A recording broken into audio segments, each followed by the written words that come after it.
Welcome to A View from the Summit, where we explore the unique relationships between animals and humans, whether it's an Olympic partner or couch buddy, a working companion or unique pet, a world champion or someone you think the world of.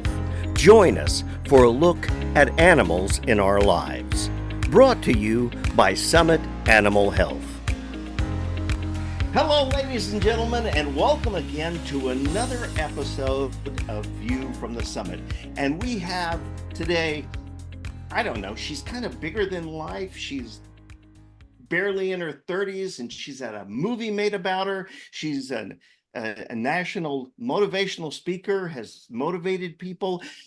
Yeah, but I'm not going to tell you who she is just yet. I get to introduce my co-host, Robin Benson, who is way up there north on her ranch, sitting in a car. Now, I don't know why. You've got horses to sit on, you've got a barn to hang out on, but you're in your car. You're parking cars. What's up with this now? Hey, Steve, thanks. Yeah, we are up here in northern Minnesota, working cattle ranch. I do have horses to sit on, but I don't have a barn actually, so couldn't be in the barn.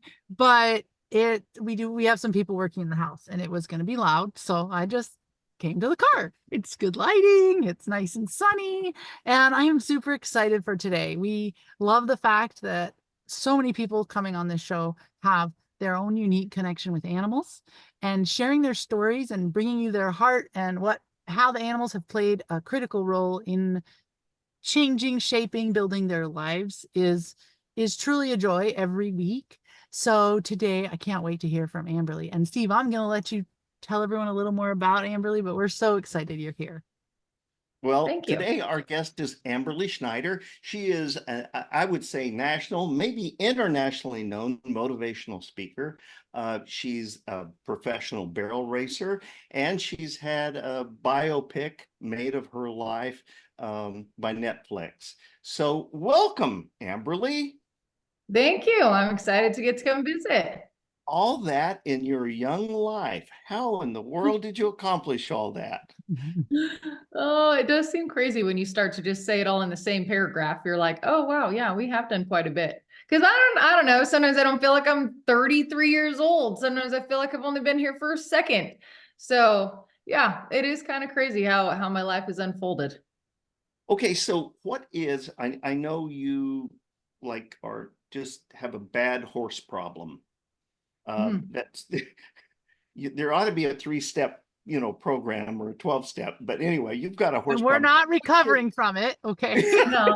What's your Yeah, earliest, so like we would have that program, but it would just be to support each other. Let's get Right. real. I'd be signing up to support. Oh, let's go get another one. It's okay. Yeah, exactly. That's what we would be doing. So what's Right. your earliest memory of barrel racing when you just went, well, I can't get enough of this? Well, I started barrel racing when I was 7. My family decided to move from California to Utah, and I told my dad I would only move if he bought me a Palomino barrel horse when we got there. So he did. I got my first horse, Lacey, and I started barrel racing. And I mean, I don't know if I can remember like the very first memory per se, but I mean, it would have been in Spanish Fork, Utah. That would have been that's our like local arena. And yeah, I mean, I just fell in love with it. Have horses and speed and competition all together, and I was addicted. Boy, you were a little brattish and spoiled, weren't you? I ain't moving. I mean, let's go with determined and knew what I wanted. Focus, right? You're focused. Like my daughter tells me, Mom, I either want a black barrel horse or a Palomino. I want one or the other.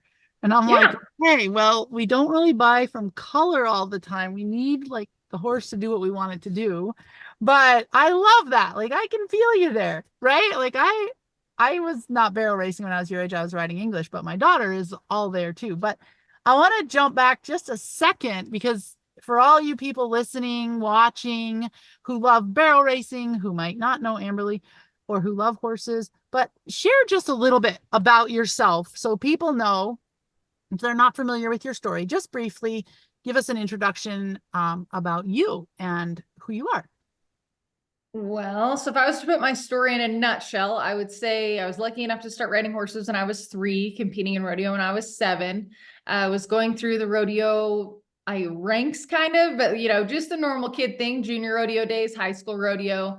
By my senior year, I'd won a world all around title with the National Little Britches Association. I had all these plans lined out. I was serving as Utah State FFA president. So I thought I knew what I wanted to be, what I wanted to do with my life. And then it changed in January of 2010 when I was involved in a rollover truck accident where I was ejected from my truck, hit a fence post, broke my back, and injured my spinal cord.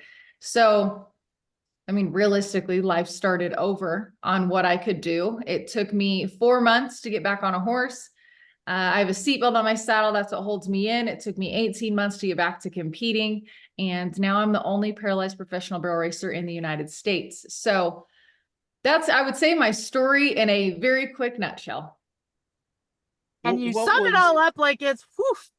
But for people listening, I want you to like soak on that for a second. And she said she was back in the saddle in 4 months, right? So, Yeah. I mean, I had a horse flip over and do some really serious internal damage on me in my chest. And I was back on the horse in a couple months, but you were like from a wheelchair up on a horse in 4 months. And in 18 months, you were competing. So, like, for anyone out there saying, well, I can't do this, I can't, share a little bit about the grit that it took and what it was that drove you to get back in the saddle. Because it could have been really easy for you to say, yeah, I don't think so.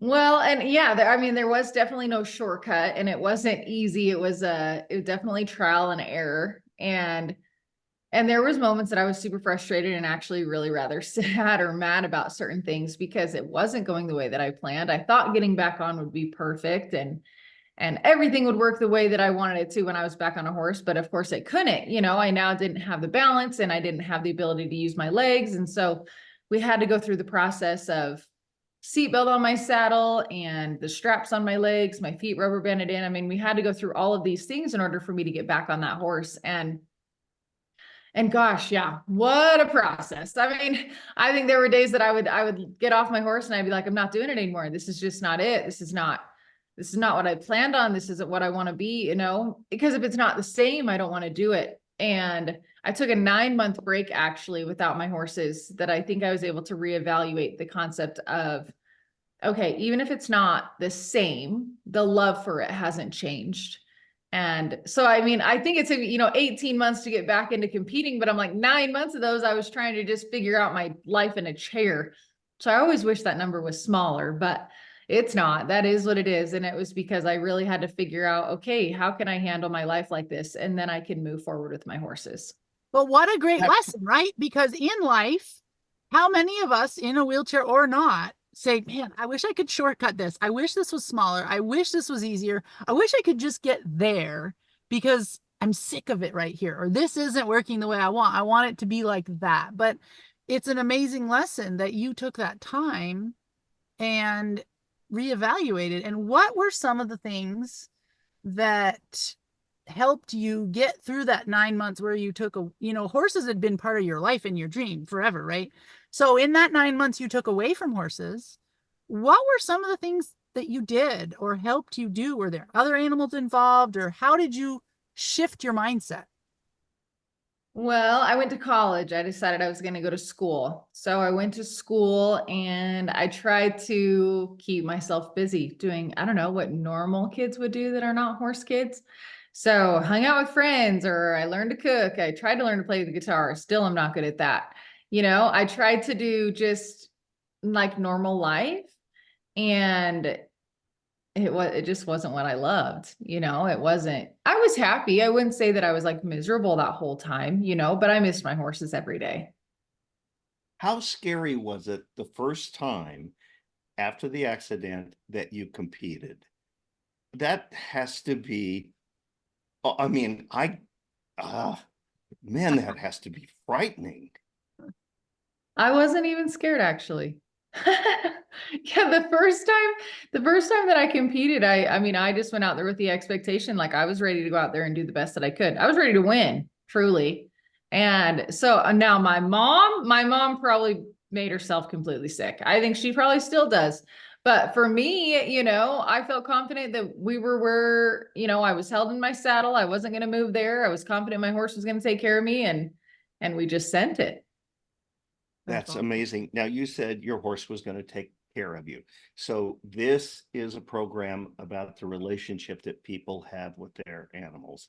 Talk to me about how your horses related to you after the incident. I've heard you tell one story that I hope you tell about how you trained your own horse for the after. So share some of that with us, would you? Yeah. So, I mean, obviously horses have been huge in my life, and then after my accident, they had to take on an even bigger role because they went from the animals that I feel like were kind of my teammates in the arena, which not that they still aren't, they are, but they took on a whole different role in that, right? Like they had to also take care of me and they had to be my happiness and they had to take on so much more pressure. I feel bad for my horses because I know they feel that extra pressure to like take care of me, not just go out there and compete, whereas other people's horses probably get to just think like that.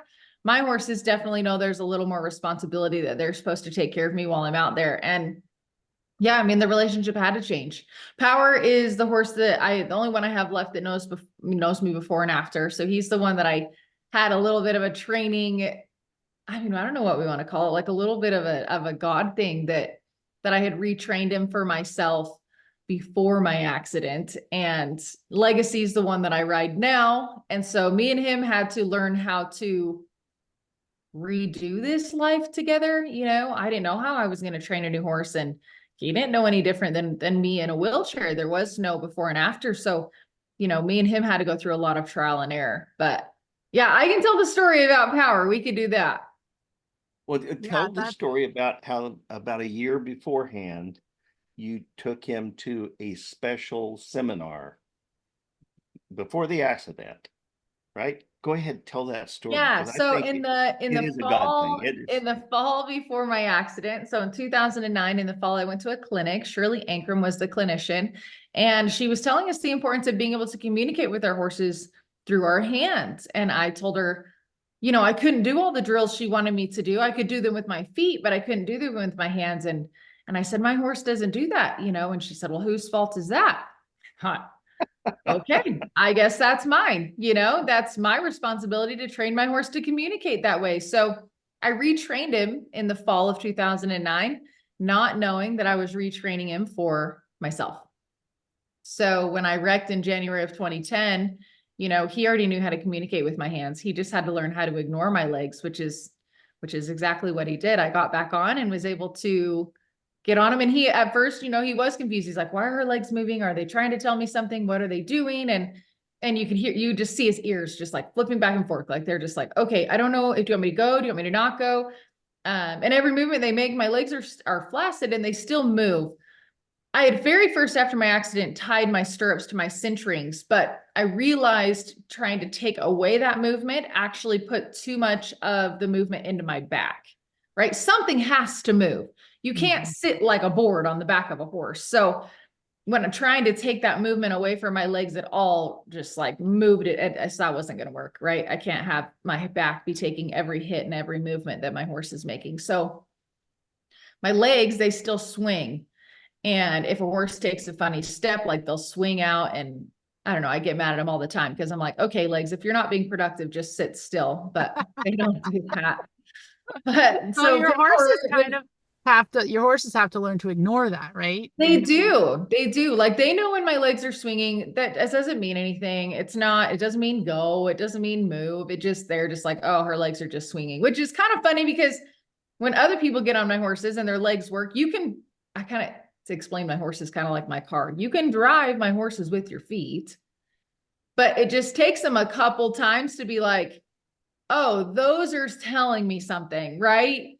You know, it's like the first kick somebody gets on, they're like, yeah, that's just the leg swinging. The second one, you can see them go, wait a minute, I feel like that had a little more purpose with it, right? And then by the third time they use their feet, my horses are like, okay, this person is communicating through those. So I'm going to go ahead and do what they need me to do with it, which is just shows how smart they are, that Yeah. you really can have a horse do both. But yeah, mine have all been very, very good about that. So how did your relationship change? Did they perceive the difference after the accident? Did I mean when you first saw your horses afterwards?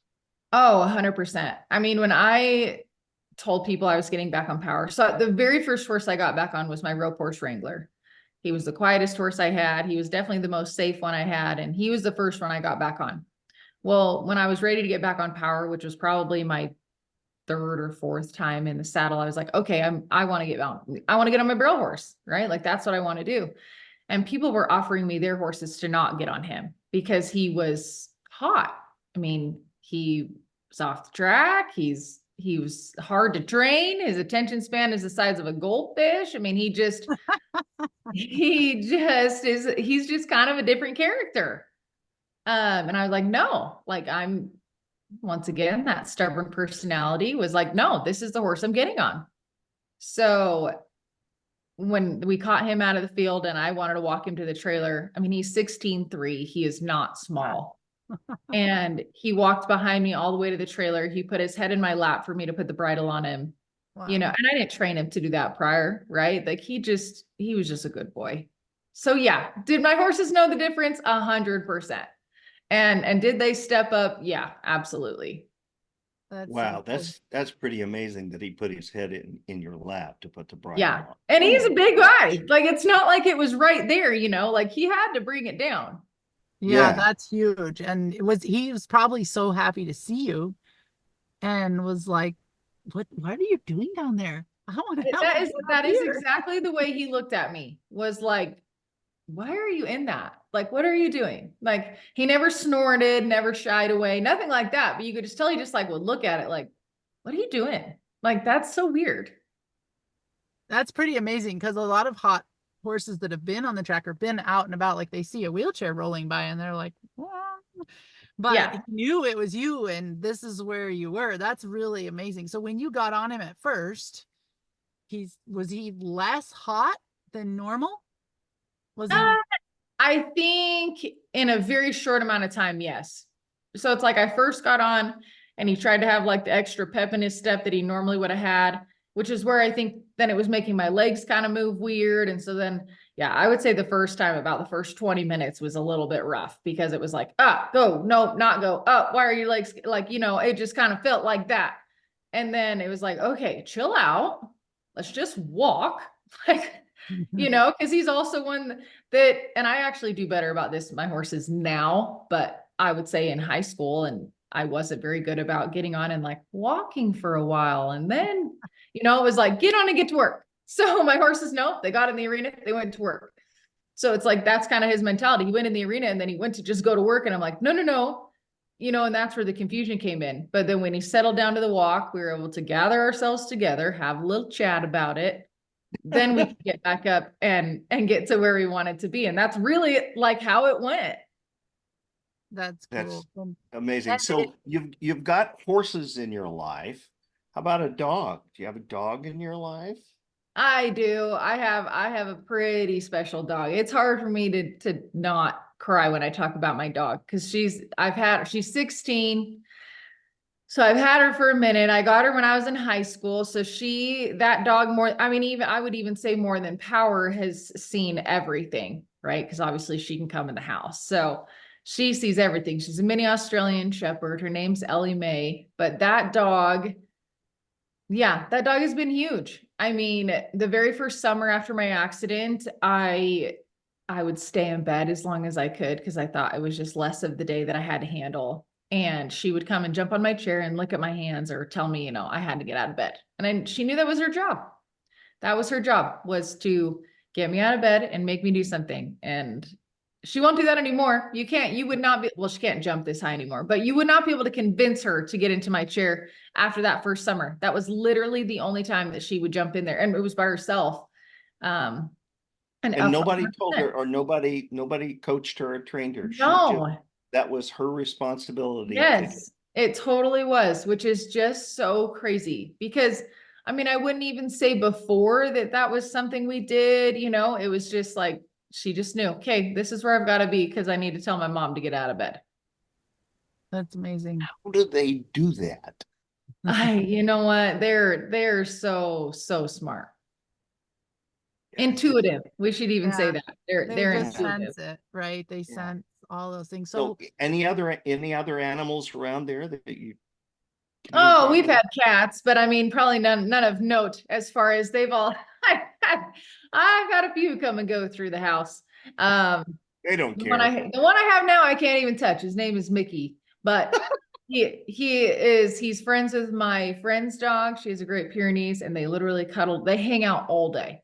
The cat jumps at his tail. That they're best friends. But yeah, I mean, I've had some pretty cool cats. I can't say that that's not the case at all. But I wouldn't be able to be like, yeah, I think my cat knew I was in a wheelchair. I think my cat just looked at me and was like, oh, the lap that is always available to sit on. Like that's the way that cats look at it. The mobile bed. 100%. They're like, this is where I'm gonna be. That's awesome. I love it. That's so funny. So I mean, again, you're 33, you've had a movie made about your life, you have overcome this great obstacle. What dreams do you have now? Where do you want to speak? Where do you want to ride? What's your big goal? Well, in speaking, I have the goal to speak in all 50 states. I'm getting close. I'm at 43, so I'm almost to all 50. I'd love to be able to speak in all 50 states. So that's kind of my speaking goal, and just to continue to speak. I always tell myself if I can book my next, at every speech I give, if I can book one speech out of that, then I'll continue to have a job. So far, that's unrolled really great for the past 10 years. So that's what I get to be doing for my job, which I absolutely love. I didn't think there'd be anything I loved as much as being on the back of a horse, but I really do love my job. And that part's pretty great. And then in the horse world, I want to make the Wilderness Circuit Finals. That's a goal every year. I didn't make last year, Legacy got hurt, but I made the two prior to that. So should have him rehabbed back to be able to compete this year and, eventually make the national finals and the American again. I know it's going to take a special horse to do that. And Legacy is a special horse, but he might be able to make the American again. I think we're going to make a shot for that. But for the NFR, I know I'll need something else just a little different. That's cool. Awesome. So speaking, what are some stories you can share that hit your heart speaking? You said you now realize you love it, like you love horses and rodeoing. And so what are some pieces of that have really triggered your heartstrings to make you fall in love with speaking as much as, running barrels? No, knowing that you're serving a purpose is such a big part of life, I think, for everybody. When you have kind of those moments that you're like, okay, I know I'm where I'm supposed to be. And I get to have those when I speak a lot. Yeah, I think that the ones that terror me the most are always the little kids, like the little kids that are facing challenges that I feel like little kids should never have to face, but yet they're always so happy, right? They're always so happy and they're full of light, and they'll come up to me and say, I'm going to be a barrel racer because you're a barrel racer, and I'm going to ride horses because you ride horses. And that prior to them knowing my story, they maybe not, would not have thought that they could do that. So those constantly remind me, humble me even, to be like, okay, Amberley, like you're serving a purpose. You're in the position to help these kids, inspire them to know that their life is not confined to whatever that disability that they have. And I get there are things I cannot do, right? I understand that, right? And that's okay. But there are so many decisions that are up to you just on the support system you have and the attitude you have and what you want to work for. And so those kids to be able to look at me and say, hey, if Amberley can do it, then I'm going to do it. And gosh, what a huge treasure that I get to have by doing that. And I have so many kids that I have met. Like I said, I've been speaking for probably 10 years now. And I mean, every speech, there's always a little kid that just snatches me right up that I swear, I wish I could just take them home. But yeah, I've had that a lot. And I mean, of course, there's other people that are facing things and they come up. Gosh, I've had people who don't even say anything at all. They just come up, they're just crying. They give me a hug and they walk away. So I'm like, whatever that person needed, I hope that's what they got. And I mean, it's kind of surreal to think that just my story can have that big of an impact. Your story, I mean, bless you for taking your story and having the guts to share it, but not just to share it, but go through all of the challenges to get back to where, you really chose, you shifted your life, but you didn't. Like, you're like, I'm going to get back in the saddle. I'm going to go back to running barrels.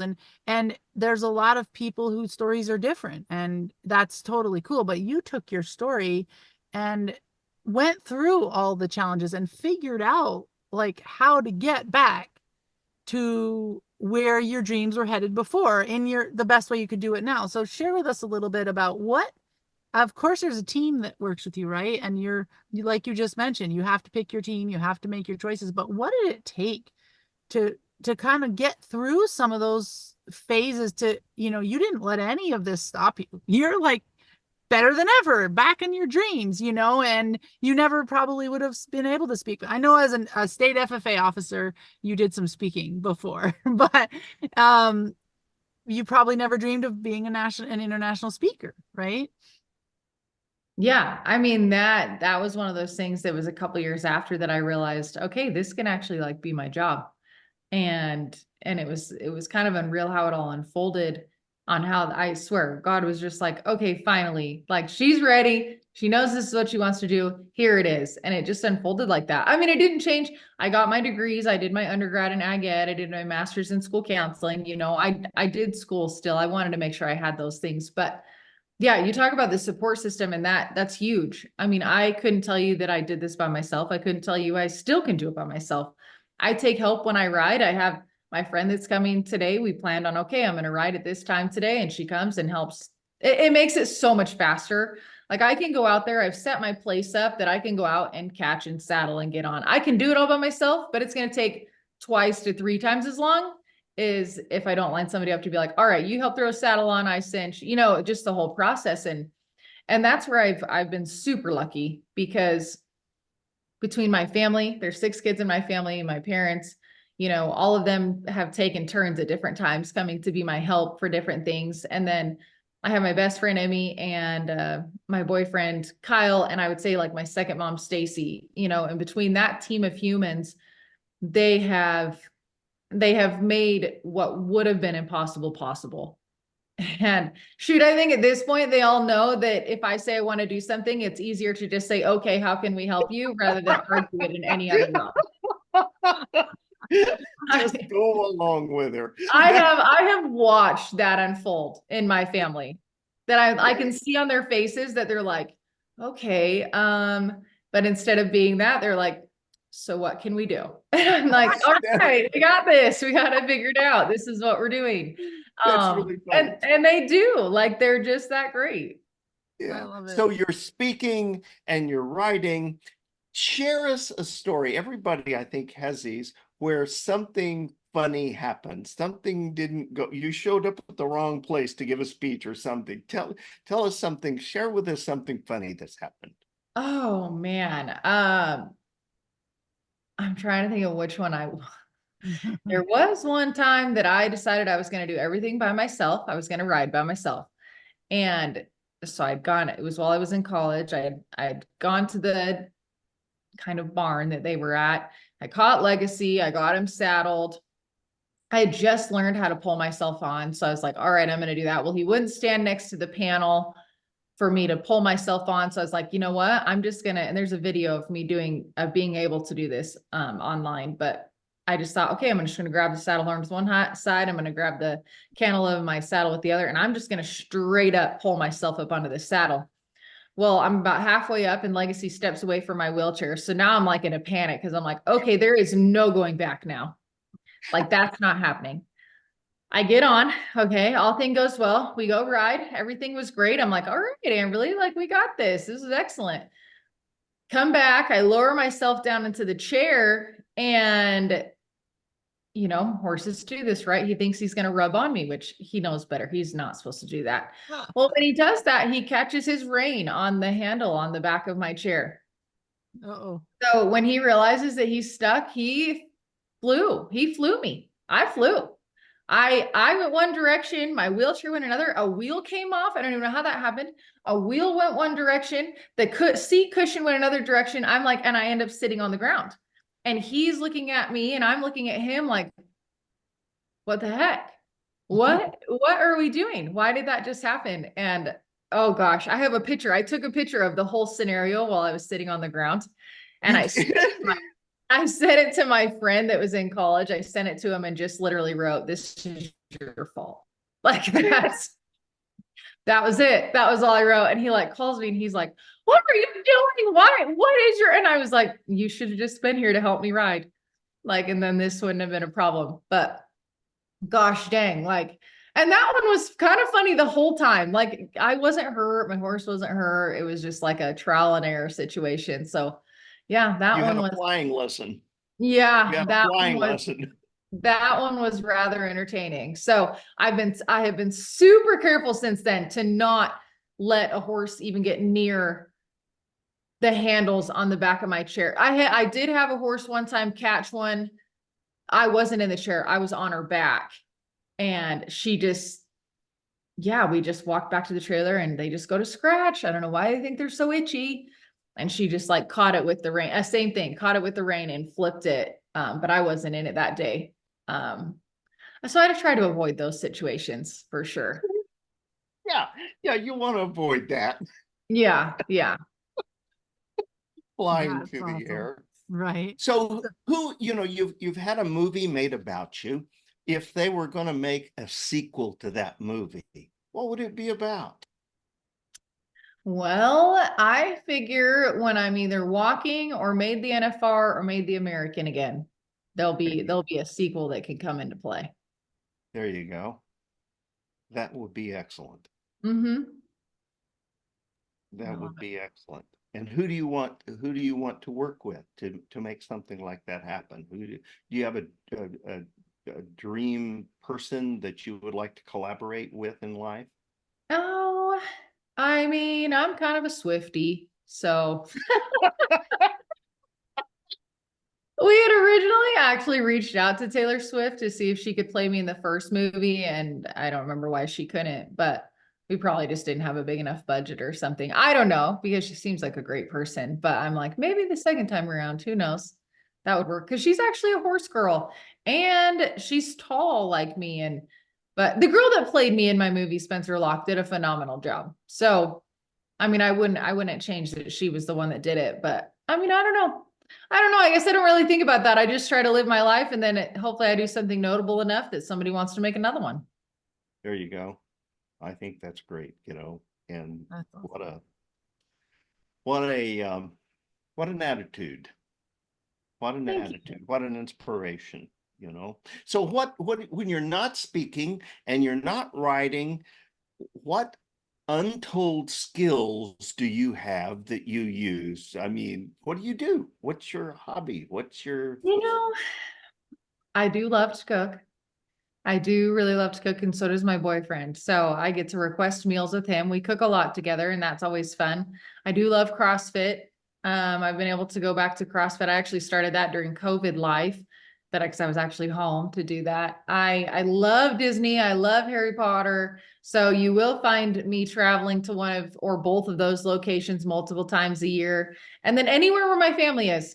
I like to plan little themed parties. Those also started during COVID that because I do love Disney. And so I would do like a Princess and the Frog party, which would mean everything was Mardi Gras in New Orleans, and that's the theme of the party. Or I did a Brave party. So where is Brave from? Scotland? Yeah. So we did like a whole Scottish party and it was all themed. So I like to do those too with my family. So yeah, in my free time, I'll usually be planning something like that. Well, I got to meet your dad once, but I can't really imagine him in a princess gown, no matter how I try. So that You must know have been what? He difficult. would do That it if must I have asked him. My dad is game. He will, my dad, man, he's a phenomenal human being. Like I could not trade him for anything because if I ask him I wanted to do that, I would shoot, I talked him into a pedicure with me the other day. I said, I need to go get a pedicure, so you got to get one too. And at first he was like, I don't really know about that, Blondie. And I'm like, yeah, you're doing it. Let's go. And so he's like, okay. So like he is so easy and down with all. My dad, when I was little, the only way that us girls were allowed to have our nails painted is if he painted them. Like so my dad has set the standard like that for a long time. So if I told him, Dad, I want you to show up in a dress for this, he would laugh, but he'd say, if that'll make you happy, like That's what he would I do. love it. He sounds like dad of the year. He gets you He a is. horse. Yeah, that's awesome. Love it. Well, That's terrific. Amberley, if Well, people want to follow you or get a hold of you or uh track, I know you do a wheelchair Wednesday on social media, track your fun and tell everybody how they can get a hold of you, where they can find you on social media, online, on your movie. So you can find me with my website's amberleysnyder.org. So you can find me on there. You can send me a message if you want to book me for an event. And then all the social media. So Instagram, Facebook, YouTube, TikTok. Every time I say that, I'm like, I think that's everything the kids are doing now. I know that there's more, but I'm like, that's enough for me. So those are the ones that you can find me on to follow my social media. I post my schedule of where I'm going to be on my social media. A lot of people go and look for it on my website, and I don't post it there. I post it on my social media. So you've got to follow there to see where I'm at. so Awesome. when is your next rodeo barrel race? You know? That's actually not for a while because Legacy got hurt. And so he's on his way back. And so my plan is April for him. And my backup mare, my little sister's going to use for college rodeos. So then she's got her. So it's really not till April, which is kind of a long time for me. Like normally, anytime I get asked that, it's like, oh, tomorrow or this weekend and it's not this time, but that's okay. I'm going to do stuff in the meantime. So April is the plan for Legacy. And then speaking, I leave. My next speaking is on Monday in Utah, and then I leave from there to Missouri. I speak in Missouri, then from there to Atlanta, Georgia. I speak there, and then Where in Missouri? I gotta know. Where in Missouri? I fly into Kansas City, Missouri, but I'm speaking in Overland Park, Kansas. Yeah, about 5 miles down the road from me. Yep. That's That's where I'm going to be. There Yep, you go. I'm going to be there on the Tuesday or Wednesday of March. I think I speak on Wednesday. What is it, March 6th or something like that? I'm gonna cruise up and down I'll the be road there. looking for you. Yeah, Okay. that's awesome. It's a small world. I love it. Yeah. All right, Amberley, it has been a blast being with you, and just want to thank you for coming on and sharing all your bubbly energy. It's infectious, and I love it. Robin, do you have any parting comments here? No, it's been a joy, and we are so grateful that for your time. We'll share how people can get connected with you. And if you're watching or listening today, don't forget to follow this channel. We have a new episode every week, and take a little bit of Amberley's grit with you today, because what she has overcome is incredible. And thank you so much, Amberley, for sharing it with us. Absolutely. Thanks, Amberley, and thank you, ladies and gentlemen, for spending time with us here at The View from the Summit. We'll be back next week, and we hope that you will be too. This program is made possible by Summit Animal Health. If you have a dog, cat, or horse with mobility issues, Summit Animal Health has the all-natural, drug-free solution that comes with a satisfaction guarantee. Summit Animal Health products are used by Olympic gold medal equestrians, leading rodeo stars, professional dog trainers and handlers, and people just like you. Whether working companion or couch potato, Summit Animal Health can keep them moving. Check them out online at summitanimals.com. New to Summit? Use the code VIEW15 and receive 15% off your initial order. We'll see you next week for another View from the Summit.